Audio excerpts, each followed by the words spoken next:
এখনকার দিনে উচ্চ রক্তচাপের সমস্যায় বেশিরভাগ মানুষ ভুগছে। বলতে পারো এই উচ্চ রক্তচাপ খানিকটা নীরব ঘাতক।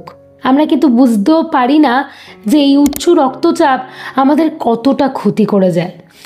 এখন মূলত দেখবে হৃদরোগের প্রচণ্ড ঝুঁকি বেড়ে গেছে, বা বলতে পারো আরও নানা রকম সমস্যা তৈরি হচ্ছে আমাদের জীবনে। আমরা মানসিকভাবে ঠিক থাকতে পারছি না। মূলত যারা গর্ভবতী মহিলা রয়েছে তাদের ক্ষেত্রেও যদি উচ্চ রক্তচাপজনিত সমস্যা থাকে তাহলে কিন্তু বাচ্চা পর্যন্ত নষ্ট হয়ে যায়, এবং কিডনির সমস্যা থেকে শুরু করে নানা রকম সমস্যা কিন্তু তৈরি করে দেয়। মূলত স্ট্রোকের ঝুঁকিও কিন্তু ভীষণ পরিমাণে বেড়ে যায়। তো আমাদেরকে চেষ্টা করতে হবে যাতে উচ্চ রক্তচাপকে আমরা কিছুটা হলেও কন্ট্রোলের মধ্যে আনতে পারি। আমি আজকে তোমাদের সাথে আলোচনা করব যে এমন কি অভ্যাসের মধ্যে যদি আমরা বদল আনতে পারি তাহলে আমরা কিন্তু উচ্চ রক্তচাপকে নিয়ন্ত্রণ করতে পারবো। এর মধ্যে প্রথম অভ্যাসটার বদল আনার কথা বলি, সেটা হলো আমাদেরকে চেষ্টা করতে হবে সুষম খাদ্যাভ্যাস রাখতে। আমরা প্রত্যেকেই সারাদিনে তো কিছু না কিছু খেয়ে যাই, কারণ খাওয়া ছাড়া আমরা বাঁচতে পারবো না।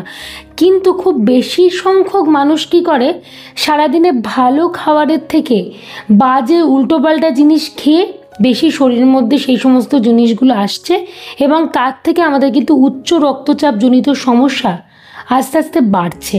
এই জিনিসটা করলে চলবে না। সুষম খাদ্যের তালিকার মধ্যে কি রয়েছে, চেষ্টা করব আমরা নুন জাতীয় খাবারটাকে যতটা সম্ভব কম করা যায়। শুধু নুন কেন, চিনি এইটাও আমাদেরকে যতটা সম্ভব কম খাওয়ার চেষ্টা করতে হবে।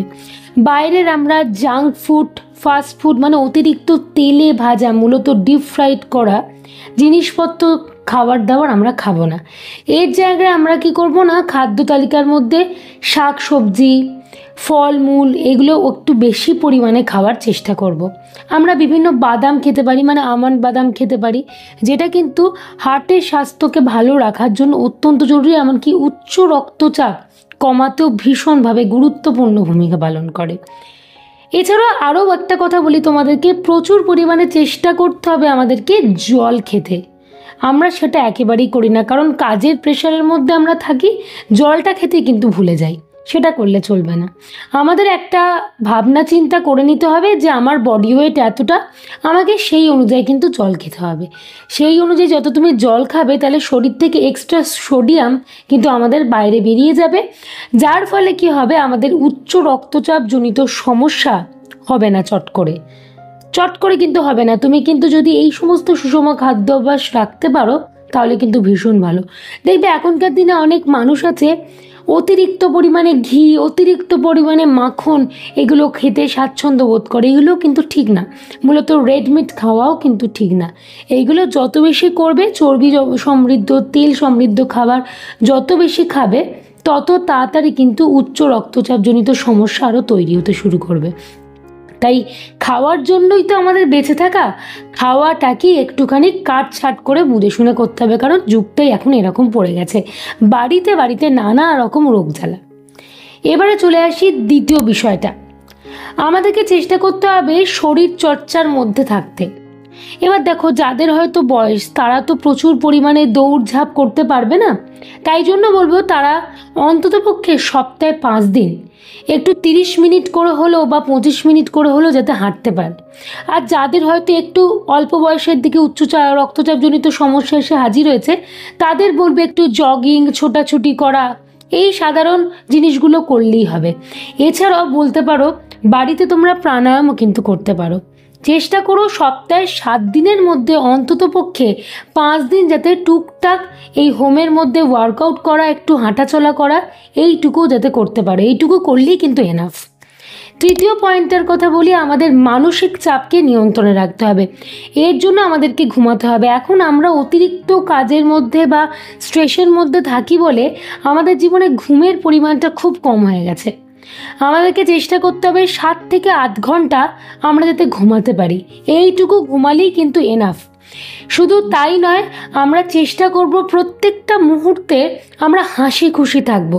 তোমার যেটা জীবনে পছন্দ সেই সমস্ত জিনিস তুমি করো, মানে সেটা গান শুনতে পছন্দ করলে তাই করো, বই পড়তে পছন্দ করলে তাই করতে পারো, আঁকাকি করতে পছন্দ করলে সেটাও করতে পারো।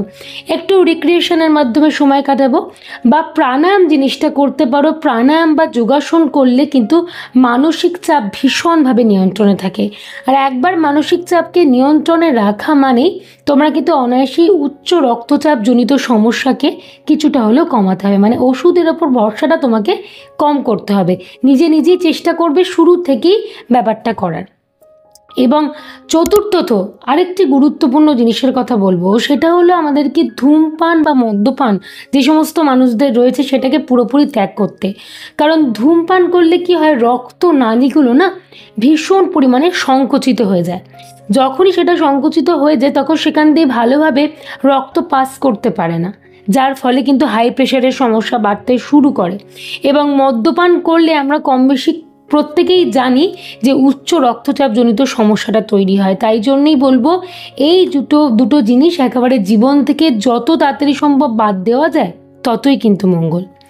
এবং শেষ যে বিষয়টার কথা বলবো সেটিও কিন্তু আমাদের উচ্চ রক্তচাপের সাথে রিলেটেড, তাই সেটা আমাদেরকে কন্ট্রোল করতে হবে। সেটা কি না, আমাদেরকে ওজন নিয়ন্ত্রণ করার চেষ্টা করতে হবে। কারণ ওজন নিয়ন্ত্রণ না করলে মুশকিল। তুমি একটু দেখে নাও সার্চ করে যে তোমার হাইট কতটা, তোমার হাইট অনুযায়ী তোমার কতটা ওজন থাকা দরকার, তোমাকে সেই অনুযায়ী ওজন রাখতে হবে।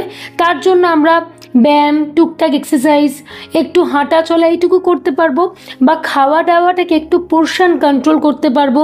ভাজাভুজি, জাঙ্ক ফুড এই টাইপের জিনিসগুলো না খেয়ে যদি আমরা ঘরের সাধারণ খাবার দাবার খেয়ে চলতে পারি তাহলে কিন্তু আমরা ওজন অনায়াসেই কমাতে পারবো।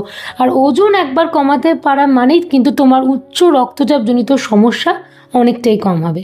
তাহলে আশা করি তোমরা বুঝতে পারলে যে কিছু কিছু এমন অভ্যাস আমাদের দৈনন্দিন জীবনের, যেগুলোকে একটু কাটছাট করলে বা এটার মধ্যে একটু রদবদল আনলে আমরা কিন্তু আমাদের উচ্চ রক্তচাপ জনিত সমস্যাটাকে ঠিক করতে পারবো। মানে আমরা চাইলেই কিন্তু কন্ট্রোল করতে পারবো। কিন্তু এখানে একটা কথা বলি, যাদের দেখছো এই সমস্ত কিছু করে উচ্চ রক্তচাপ জনিত সমস্যা কমছে না, তাদেরকে বলবো তোমরা বিশেষজ্ঞ বা চিকিৎসকের অবশ্যই পরামর্শ নেবে।